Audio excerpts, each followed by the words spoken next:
Good morning, everyone. I'm Lucy Thompson, Chair of the ABA Task Force on Law and Artificial Intelligence. Welcome to today's webinar, AI Governance and Risk Management, the Role of Lawyers. Today's conversation is brought to you by the Presidential Task Force on Law and Artificial Intelligence and its working group on AI governance. The views of today's speakers may not represent those of the ABA and have not been approved by the House of Delegates or the Board of Governors.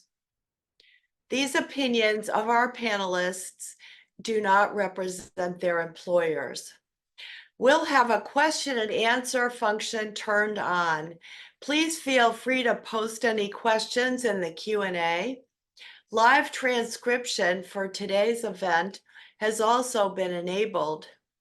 Questions may be answered live by the panelists if time allows, and additional materials will be available when the video of the event is posted on the task force website, which is ambar.org/AI law.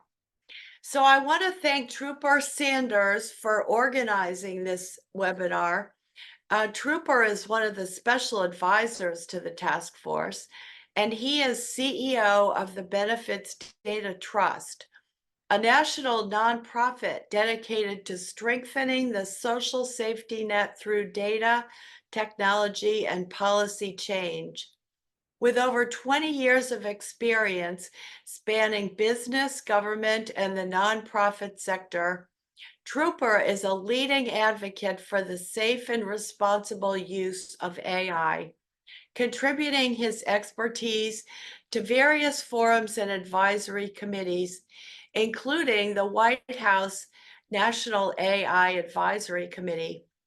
He holds degrees from the University of Michigan, the London School of Economics, and the University of London. Our next panelist is Ifeoma Ajunwa.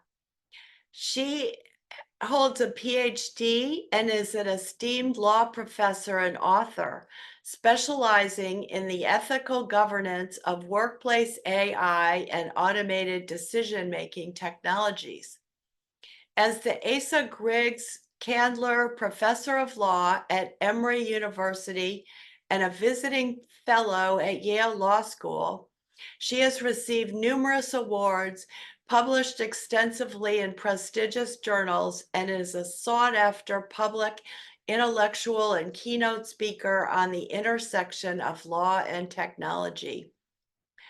Our next speaker is Karen Buzzard, who is a partner with the law firm of Allen and Overy, where she works in the Markets Innovation Group, delivering technology solutions for clients.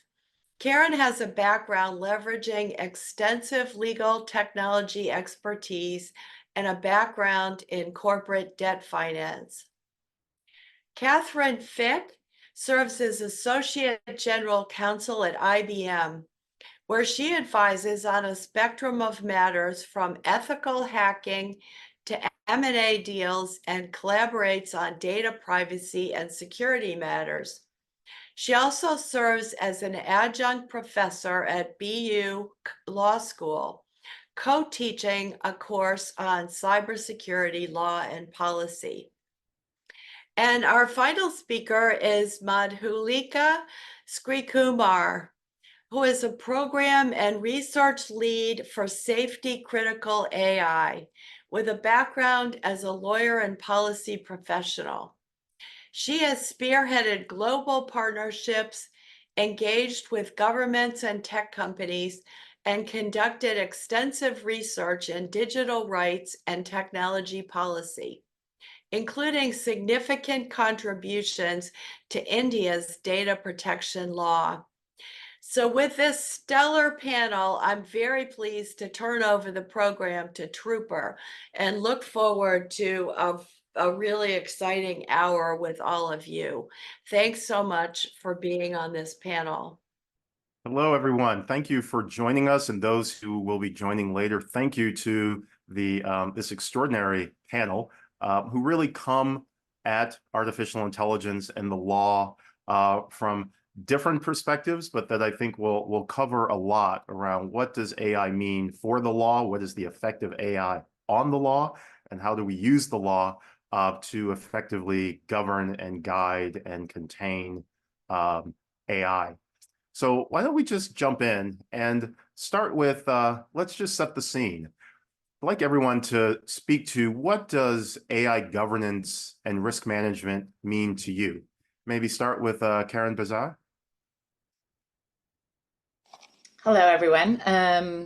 So a little bit more background. My team actually deployed generative AI globally to thousands of lawyers before OpenAI made announcements in February of 2023. We had been presented with a tool, and so we led the deployment, and now we use that in both internally and with clients.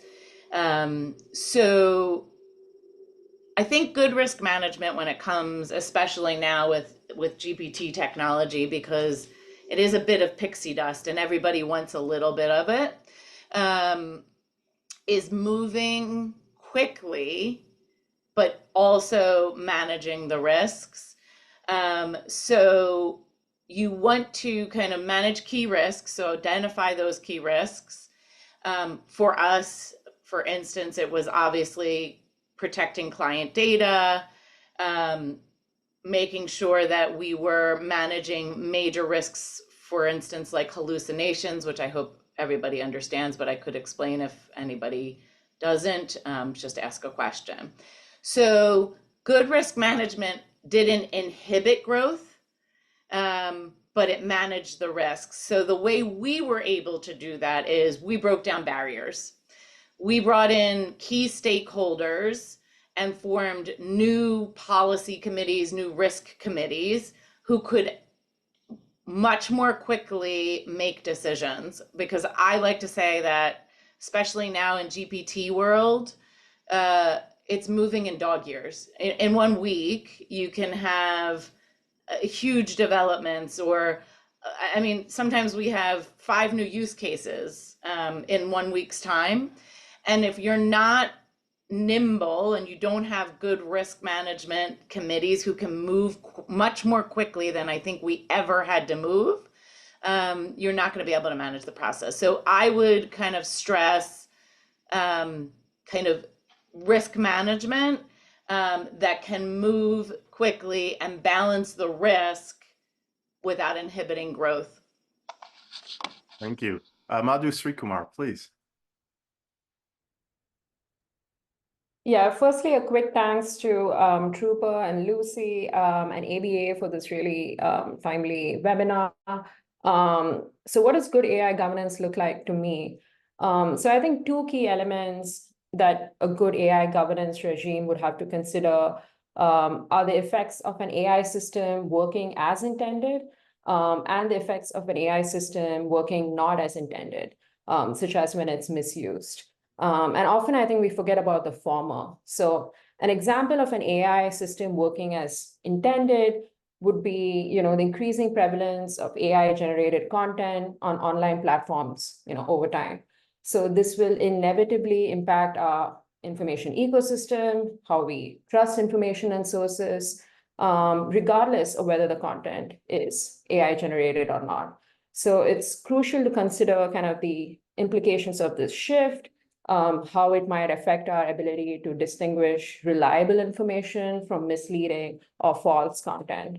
On the other hand, an unintended consequence of an AI system could be their misuse for malicious purposes, such as using AI-generated voices for scams or deepfake videos, for disinformation campaigns. Scammers could potentially use AI voice synthesis to impersonate individuals, deceive people into giving away sensitive information or money. So both of these realities kind of are going to exist. And good AI governance would have to consider policies and structures to address both of these realities. So this would include regulating companies who deploy and adopt these technologies, and more broadly, thinking about what tools we can adopt as a society to kind of keep pace with this change and kind of mitigate the risks that are associated with AI misuse. Wonderful. Catherine Fick, please. Sure, and thanks everyone. It's great to be part of this conversation. So I lead the legal team at IBM that focuses on privacy and AI globally. And the key things I would say, just adding to what Karen and Madhu have already helped us focus on, is take a look at who is on your governance team. And if your governance team, if you're at a company and if it's full of lawyers and compliance professionals and people from your CPO's office, you do not have the right governance team in place. You should certainly have those people as part around the table, but you need people from your potentially. So IBM is both developing AI and deploying it, right? So you need people from your development and product management and research organizations, to the extent that that's relevant, at the table, not being told later what they have to do to govern AI. And you as lawyers are going to be adding value the more you listen. I realize that's not our instinct, but man, does that matter in this space. As Karen rightly says, this is a space that's moving in dog years. And if we are just there as a function to say, stop, we have to look at all the risks, stop, you can't do anything, you're just going to be ignored, and kind of rightly so. I feel like one of the cool things about being at IBM, and it's the case for those who are in-house at companies that are developing this, is you get to learn alongside the people who are actually creating this stuff or building on this stuff. So you want to learn and come to the governance conversation with a spirit of humility and asking for input from the people who are actually either building this stuff or deploying it or making decisions about what they want to build and deploy, so that you can more thoughtfully incorporate their input and encourage their input into your governance process. That's great. Catherine, just picking up on that, what's one of the most challenging or interesting issues on your plate that you can talk to in front of the ABA audience?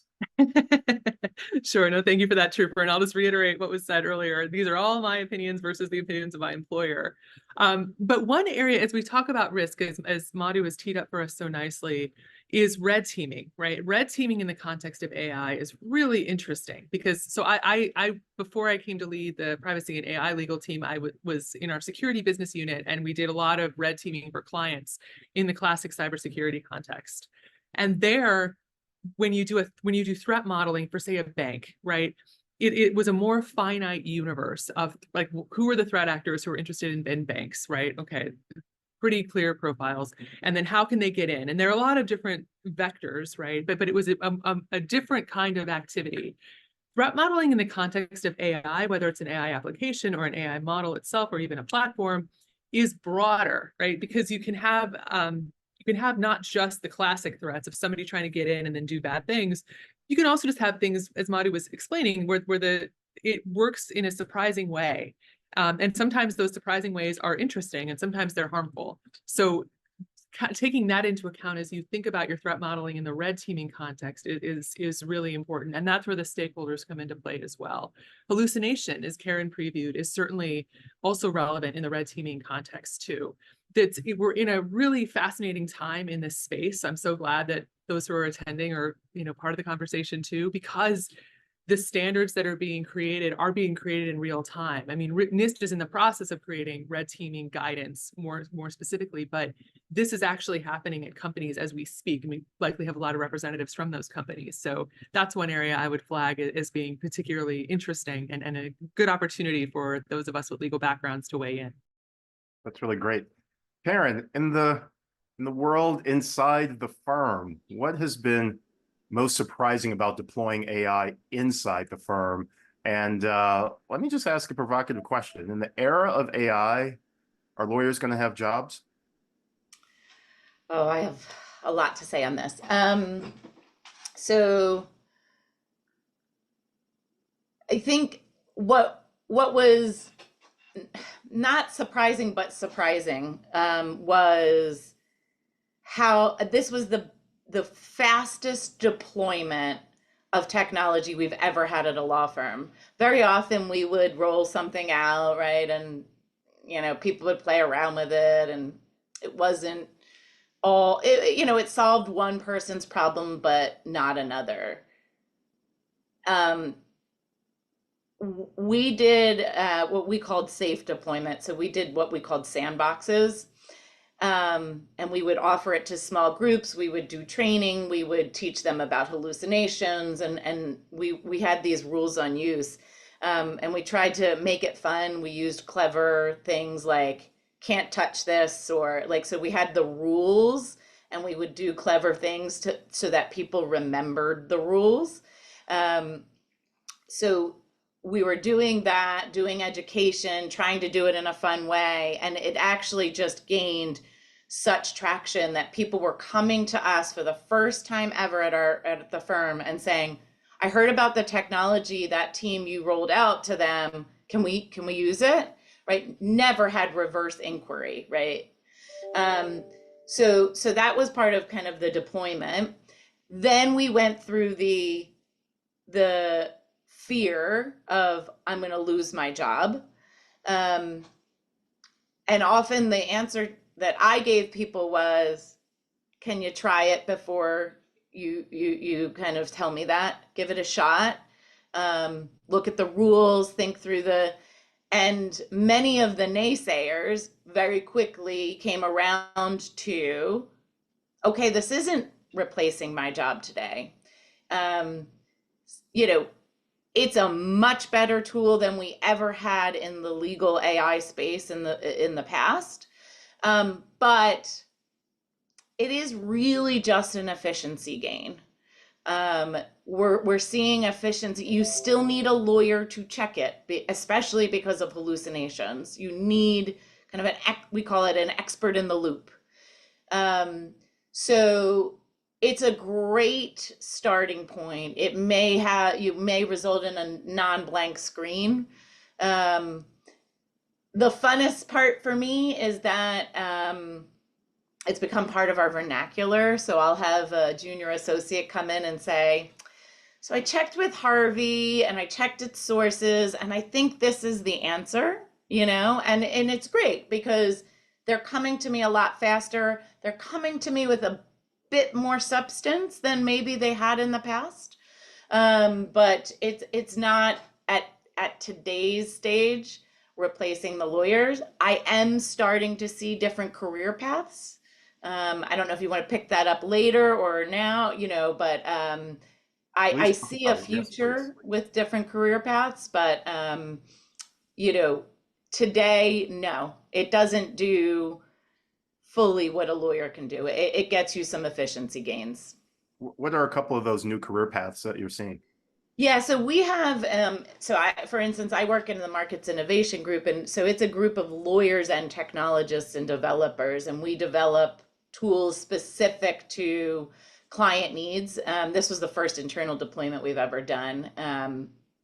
But we're now kind of developing tools for our clients.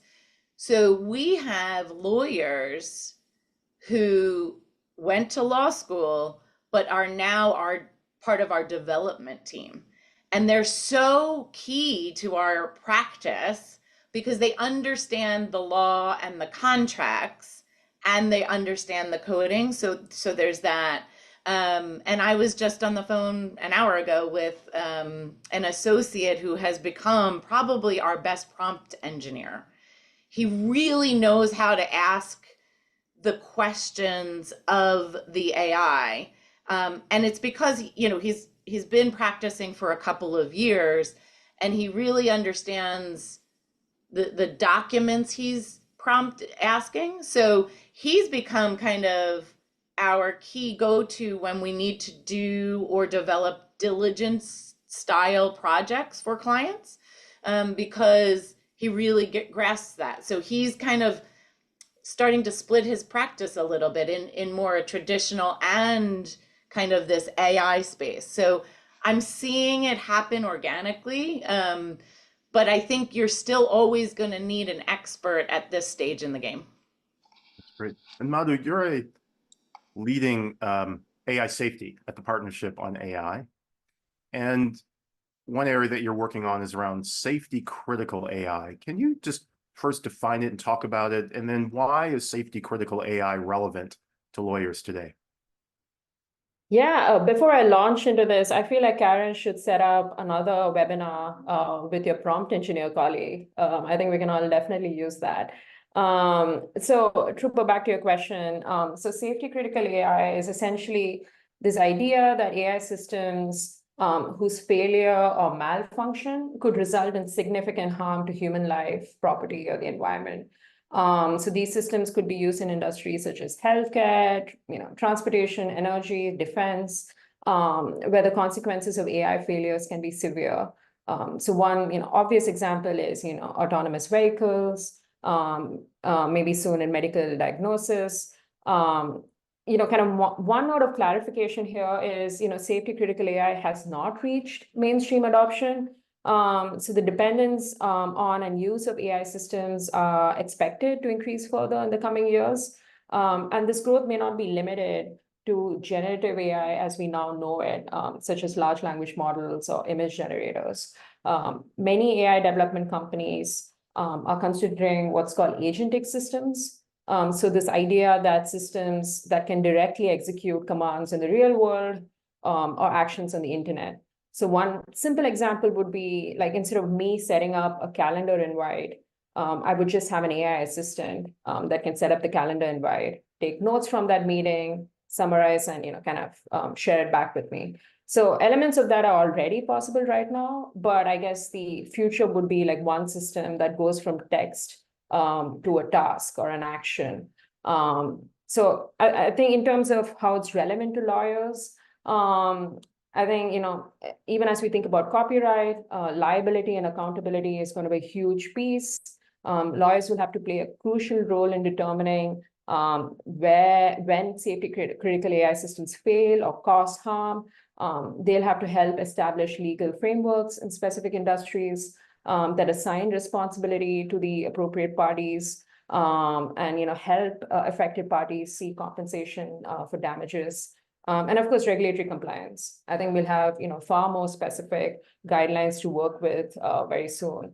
So that's another important gap that lawyers would have to fill with assurance for safety critical AI systems. Great, thank you. Let's go one level deeper around risk and AI. What are some of the risk events or AI risk events that should be avoided at all costs, in your opinion? And what are some AI risk events that are inherent to using AI where good risk management and governance can help address them? Who would like to start?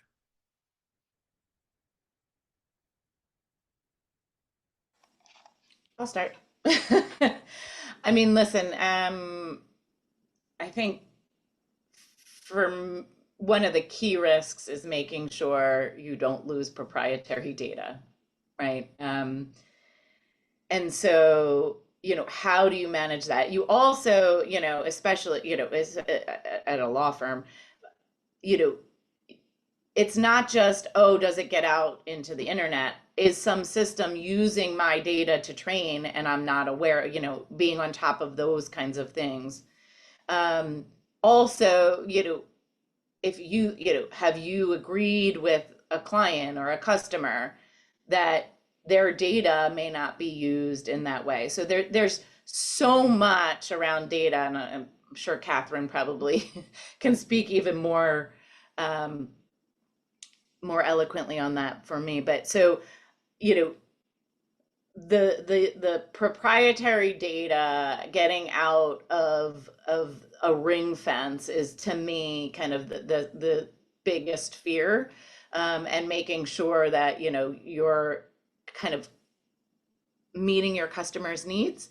I think going back to something Catherine said, which is our instinct is to, of course, as lawyers, be like, whoa, let's take a break. I don't think that's realistic in today's world.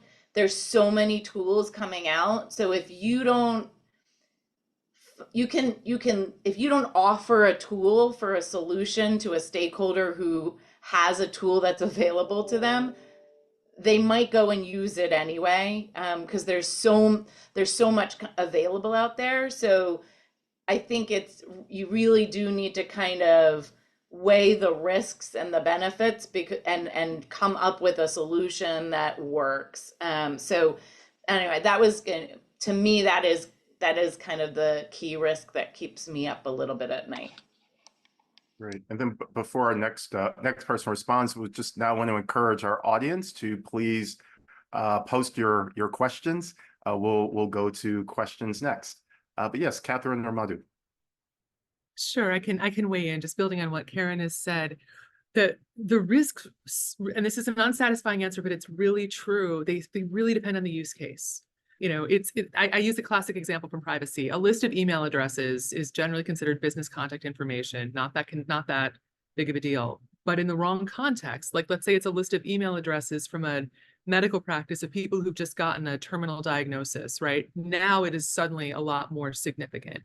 And the same thing is true of AI. The use case can make such a difference. And you know, we see this in the, I'll commend to people, I realize I'm jumping ahead, but I'll commend to people a report that was just issued, a Gen AI red teaming and transparency report. It was co-written by a number of participating companies, including Meta and NVIDIA and OpenAI and Stability AI, Hugging Face is in there too. They outline risks that can come in various permutations of AI. And I think it's really good for lawyers to be aware of what that looks like, because these are all the possible risks, right? And sometimes in the press, we hear too much, I think, about nuclear annihilation, which can be a risk. I don't want to scoop that, but it kind of is a paralyzing risk, because what's the average person deploying AI going to do to prevent that?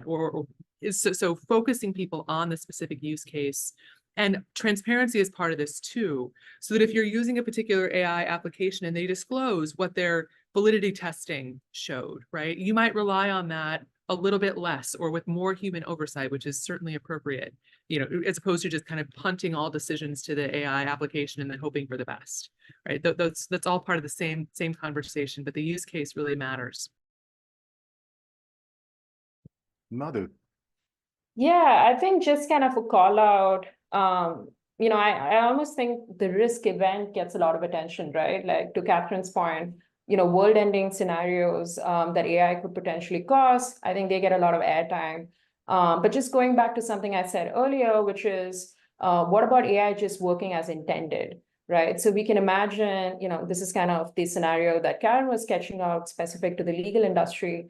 But we need, you know, a lot more investment in reskilling and training the workforce. You know, I use these systems. They have kind of changed my day-to-day in my work life. So it's obvious that they can play a significant role at the workplace. But that's what we wanted to do. We wanted to augment labor, not replace labor. But you know, with every technological transformation, you know, labor replacement has happened in some fashion or the other. So what would it look like for us to prepare for that? And that's an example of AI just working as intended. We are, you know, forget the doomsday scenarios. You know, let's just go back to, you know, what about this transformative kind of technology actually transforming the society we live in, and how do we prepare? But going back to the second part of your question, which is, you know, risk management processes, you know, as you know, kind of Catherine mentioned, we have to get specific. We need to think about use cases. You know, similarly, we kind of have to think about general purpose AI, you know, more specifically, like what is the model capability? You know, how was the model released? How has it been, you know, integrated into an AI system? And it's still a nascent economy, right? I think there's multiple handoffs. There's a company that develops a model, then there's the company that hosts the model, then they kind of integrate it into applications. Often the same company could do all three. So there's just a lot of complexity in this kind of value chain or supply chain of AI here. So we really need to start to think about the specifics here, the use case, what does shared responsibility look like? Who has their hands on the AI model before it becomes an application in the real world? So just really specific questions, which unfortunately are not as interesting as, you know, the doomsday scenarios that we tend to think about. Wonderful. Let's go to questions from the audience, please.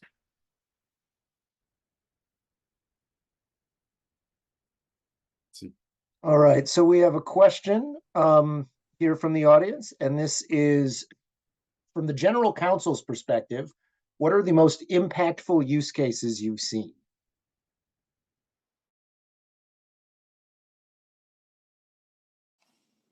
Catherine, do you want to go? Or you want me to? I can kick it I can off. weigh in on what we see with our clients, but maybe you want to start and then I can weigh in a little. Yeah, I mean, it really depends. I realize that's unsatisfying, but it does. There can be impactful use cases in healthcare situations where physicians are relying on AI applications to provide, and I'm speaking generally, not specific to where I work at all, where diagnostic information is being provided, and we've seen some situations in the press. Software that or AI that is being used by police departments, for example, to provide facial recognition capabilities. And in some of those terrible situations have been police departments have arrested people. In one case, a gentleman was in prison for a week because of interstate requirements about not allowing bail, and he was wrongfully arrested. And the vendor of the solution said, look, we say in our terms of use that you're not supposed to rely exclusively on our facial matching, technology, but the officer had, and then to the detriment of this innocent person. And I doubt that any of us would make that kind of a bargain on behalf of those we love, of saying, oh, well, a week in prison thinking you've been plunged into a dystopian nightmare that's a-okay, right? Those are the sorts of use cases. And that I think goes to what Madhu was saying before.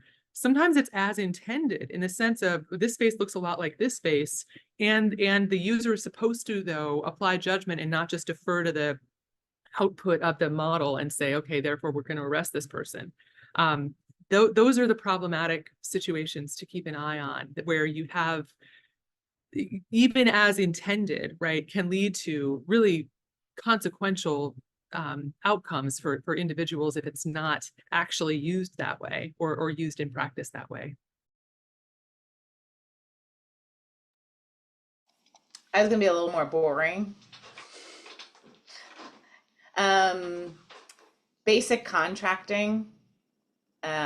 So basic review of contracts, time savings, drafting, time savings. We're seeing a lot there. I think people hoped that generative AI could take a contract in, review it, highlight the big issues, highlight the big issues, redraft. Unfortunately, it's not there yet. I think people also are looking for modeling. So where's my big litigation going to come from? Where's the risk? We haven't yet seen that. I think that would be a really great development, but haven't really seen it. In kind of my space, I would say that we really have seen it in more mundane tasks. I mean, we can make a document now, let's say 100-page document. It used to be a single party, and then all of a sudden, you're negotiating it, and it needs to be multi-party, right? So you need to go from like company or guarantor to guarantors. We can now do that in 25, 30 minutes. When I was a first-year associate, that would take me 2.5 hours because I had to go in, I had to check the grammar, then I had to run black lines. Right? So these mundane tasks, those are kind of ripe for the picking. But again, don't get me wrong, as a senior lawyer, I use it day in and day out for other tasks as well.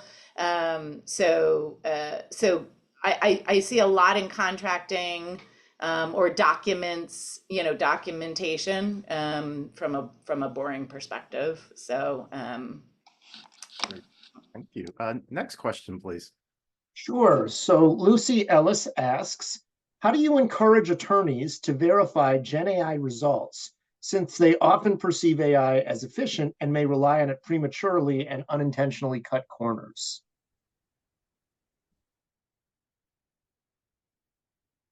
Who would like that one? yeah, I mean, we have kind of clear rules on you. Every lawyer at our firm, I mean, we're lawyers, so we're risk averse by nature. Right? So the way we did it in sandboxes is we would deploy the AI, and then we would sit down and chat, right? And every lawyer would come and be like, oh my God, I put in and asked it to tell me what my give me my bio. and it was such like an easy use case because, for instance, it says that I'm the chairman of A&O, which I would love, but I'm not. But and then all those use cases kept coming out, right? The cases, it made up case law, all these big things, you know, and so it was kind of hammering home those and having the conversations and constantly reminding people, like I said, and we keep it simple: expert in the loop, expert in the loop, expert in the loop, never, you know, don't rely, expert in the loop. So just simple phrases, keep continuous reminders, you know, and constant conversation about that has really worked for us. Great. Yeah. Anyone else, or we can go to the next? Yes, please. Yeah, I'm happy to jump in as well.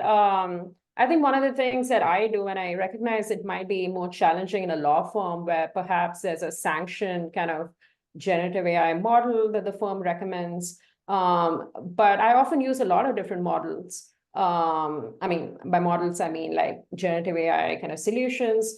So there are some questions I take to a ChatGPT. There are some questions I take to a Claude. There are some questions I take to a Gemini. And often I take the same questions to all of them. So I think that's something to kind of consider here as well. It's still a marketplace out there. And to Karen's point, you know, we're seeing developments in like dog years, which does mean that these systems rapidly get better and rapidly start to kind of break. I think ChatGPT is kind of a known example of, you know, the system. It's been touted that by making the system safer, it was less useful in the process. So that's now a proxy that companies are tracking for, like, does increasing user safety in some cases lead it to becoming less useful? So I think kind of remember, you know, just kind of reminding ourselves, it's still a marketplace. All of these models function very differently, funnily enough. And often you might want to take the same question to many different kind of solutions out there. And that could be an easy way to get like bots to peer review each other. If you're thinking about like limited time and you want to kind of very quickly get to an answer. Great. That's great. The next question, please. Sure. So we've touched on this a little bit. So the question is, what would you say are successful use cases of AI, which we've touched on, but there's also a second part of this question, which is, what is something that we as general counsel should look for when reviewing corporate use of AI?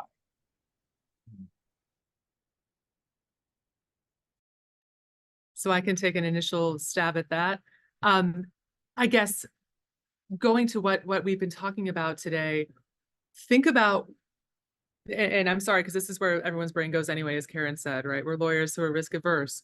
What could go wrong? Like what would be the worst outcome, right? And also, what is the benefit, right? Because these things do have benefits. We should not just be here saying, no, no, no, no, no, right? That there are actual real benefits, and they are often supplementing and helping the quality of our advice or the quality of what a business team is using it for increase. So take AI in the HR context, for example, which might be a use case that's probably coming across the desks of many people in this discussion who are attending, right? It can indeed help streamline things, right? But then, of course, a terrible outcome would be, let's say that it's promoting certain candidates of certain backgrounds and not other candidates of certain backgrounds, which is why you would definitely want to make sure you are having people in the loop who appreciate those risks and are working to counter them, right? Are not just deferring to the application. So those kinds of that would be one area where I think that there's a common use of AI in the HR context. It can provide benefits, but there too, you'd want to be sure that you're working with your HR team or whoever else is engaged to help mitigate those risks in a thoughtful way, instead of just assuming that once legal says it's okay to use the tool, we can just check our brains out and just defer to the results and save everyone some time. That's great. So speaking of, you mentioned opportunity, let's maybe talk a bit about that. Can you share what is an opportunity with AI that brings a smile to your face? And what's the proper governance of opportunity in AI? I can start with one that brought a smile to my face when I read about it. AI being used for people who are seeing impaired to describe others in the room or the makeup of the room in general, right? that's a use case I've read about. I've not directly experienced it or have someone with those who would make use of that tell me about it. That is a great example, right, of bringing people into the fold. That's also an example where it could be double-edged, where that kind of stuff misused could provide creepy levels of information about people in a room that isn't really what someone would need to better understand orientation or who else is around them. But that's one that could really be transformative for someone who could use that kind of a tool in their lives. Karen or Madhu? I mean, I'll just give you an example from a simple example from our firm. You know, listen, big law is a you know, you work long hours. And I had an associate kind of say, you know, I saved a couple hours and I was able to get home earlier. And like, honestly, and you may not believe this, but as a law firm partner, that actually makes me happy. Like, if we can get a better balance, you know, work-life balance for our people, and, you know, and that makes them happier, that, you know, that makes me happy.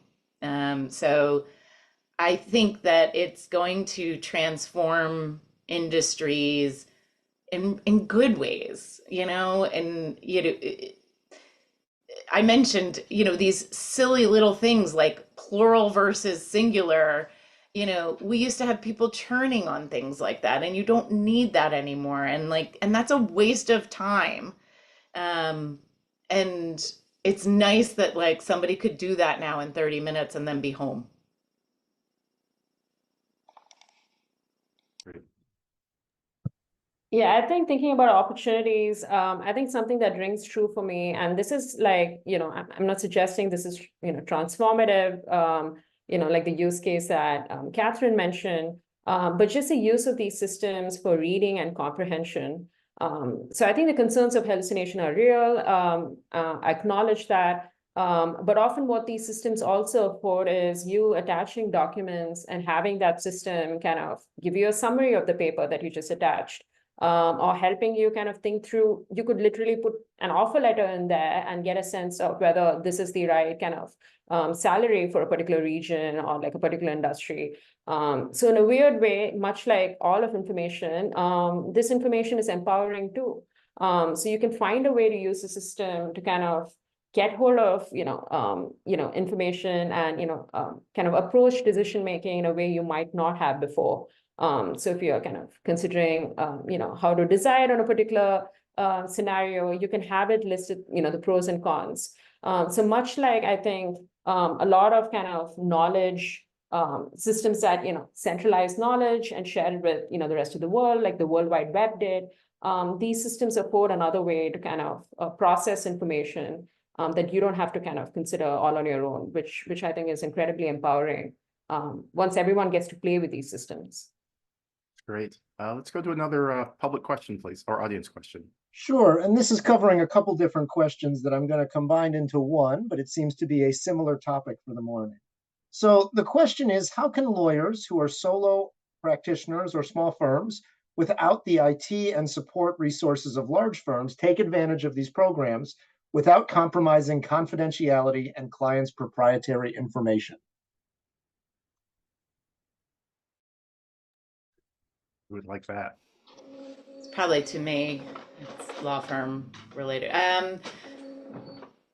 So you can use the tool and not put client data in, right? So you can use it. So yeah, you may not be able to use the use case that I mentioned, but you could kind of say, you can use kind of the general tools out there and say, draft me this, right? And you don't have to actually put client data in, right? So you can use, when we first started using the generative AI, we couldn't put any client information, any personal data, anything in it. And it was still useful. So, you know, maybe your use cases would be more limited, but the way I would start is, okay, start with an open system and then write yourself rules on use, right? Think through the risks, think through your use cases, and and literally, I know you're a solo practitioner, or but write down what your rules are so you don't forget them, and then you can probably safely use the tool. Great. Next question, please. Sure. So how do you think companies can vet the risks associated with given vendors' AI model algorithms? If your vendor protects those algorithms as trade secrets and won't give you access to them, or you can't understand them even if you have access to them. So it's a question about sort of terms of use and understanding what's behind and knowing where data is going. Yeah, so I can start off on that one, Joey. So, I mean, this comes back to what we've been talking about around having stakeholders engaged across your corporation, as opposed to just having this decision sit with the legal or compliance or some combination of those departments. You're right. The vendors are not going to be handing over algorithms. And frankly, most companies wouldn't know what to do with them if they had the algorithm, right? What you really want to know is, what are the things you've done to test your model or the applications? But you're probably getting an application if you're getting it from an external vendor. And that can be done through a targeted questionnaire. I would say targeted because sometimes we see these things that are like 50 pages long of just everything thrown into a document. And that's not really going to get you much information that's useful to you. And it's certainly not digestible for your average vendor. And it's one of those situations where if a vendor is signing off on all that stuff, they probably aren't reading it. So you should be alarmed anyway. But a targeted questionnaire that based on the use case makes sense, right? And that's going to require more input. And that is something that because we're in this nascent stage, it's going to be more overhead to create that. But that's something you're likely going to be reusing over time, potentially with additional questions based on the scenario in which the company is going to be using the application. Great. Yes, Madhu.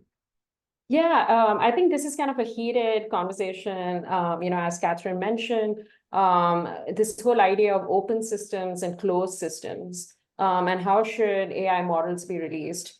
And this notion of open is this idea that you show the underneaths of the model. You show the data that went into you show the architecture, and that's typically considered more helpful for people who adopt these models because they have more information about what it's being trained on. And what are kind of the safety kind of affordances in that model.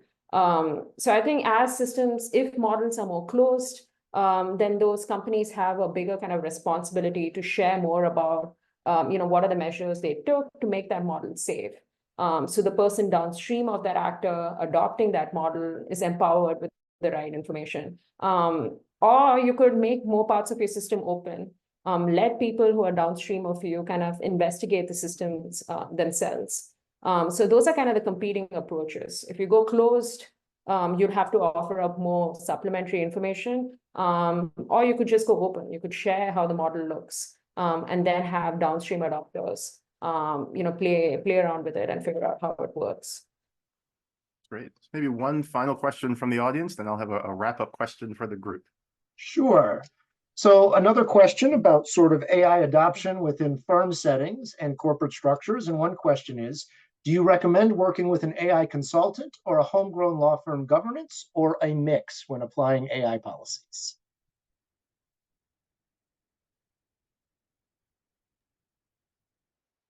Who would like that in your personal capacities? So because we deployed AI, we have, as Catherine, we had to pull in our data privacy team, we had to pull in our regulatory team, and we ended up having this amazing working group of AI professionals who actually deployed AI. So I do think you probably need a mix of both. Maybe some consulting, but also some legal input if you don't have the expertise internally. It really depends on, the organization.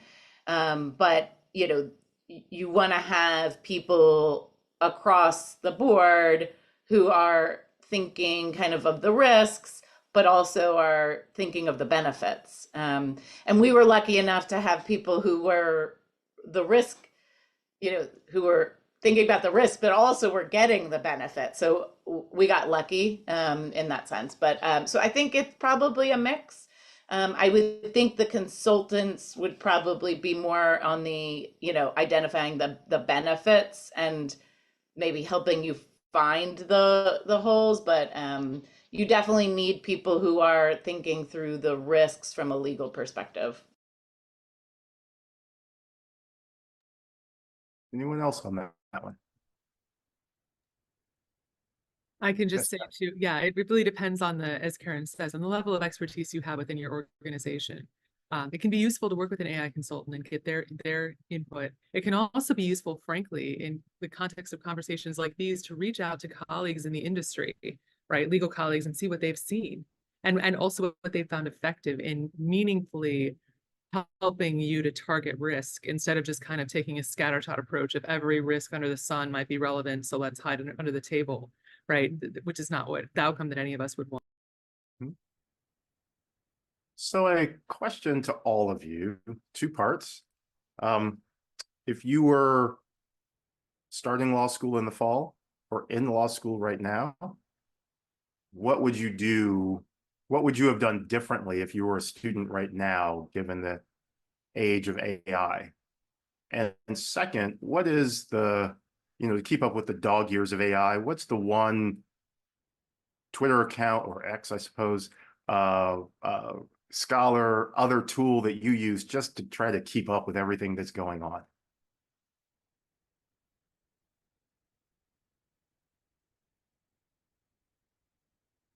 Who'd like to start? I can kick that off if that's helpful. Sure. I'll start with the source. So again, as I said in the beginning, I really think that it's a cool thing as a lawyer for us to learn more about this. There's so much in the press that may or may not be getting it right. And then there's all the regulations and everything, which we're all keeping up on. But you want to spend time with practitioners who are actually developing or analyzing these models and systems. And one great source I found for that is they have a newsletter and a blog called AI Snake Oil. They also have a book coming out. These are computer science professors at Princeton. I found they do a really good job. They're one of many sources, but they do a really good job of explaining the tech. And then they also track regulations. So they have smart things to say about, is this an appropriate way to really regulate this? What is in many cases a general purpose tool, which, like a kitchen knife, could be used to make dinner or could be used to end someone's life? I just find it to be a really helpful resource in learning more about the underlying tech from people who understand the algorithms in a much deeper way. So that's the second question. The first question about what I would do differently in law school is really try to collaborate and put myself in situations where I can understand more about the technical realities of AI. And that would apply to any field, frankly. When we were talking earlier about how easy it's going to be to replace the jobs of lawyers, the value lawyers can provide that is going to be challenging to replace meaningfully in a Gen AI system is thoughtful, risk-based, practical guidance, as opposed to just spewing out what the regulations say or spewing out what some article said, like what the point of it is. And that is a skill that I would commend to law students to really intentionally hone and build. Karen or Madhu? Yeah, I mean, listen, I think there are more and more courses, but we've been asked to speak at some of them, which is interesting. I think pushing their law schools to offer more content, because listen, by the time you come out of law school now, right, it's going to be part of the business. There's no ifs, ands, or buts about it. You can say it's not, but it's going to be part of the business. So the more they can kind of get exposed to it, get exposed to professionals, how it's being used, the better.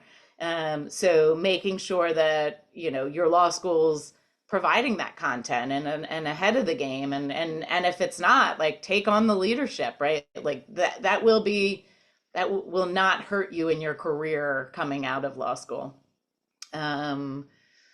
So interesting on the AI. So what we actually did is we created a news scrape using AI.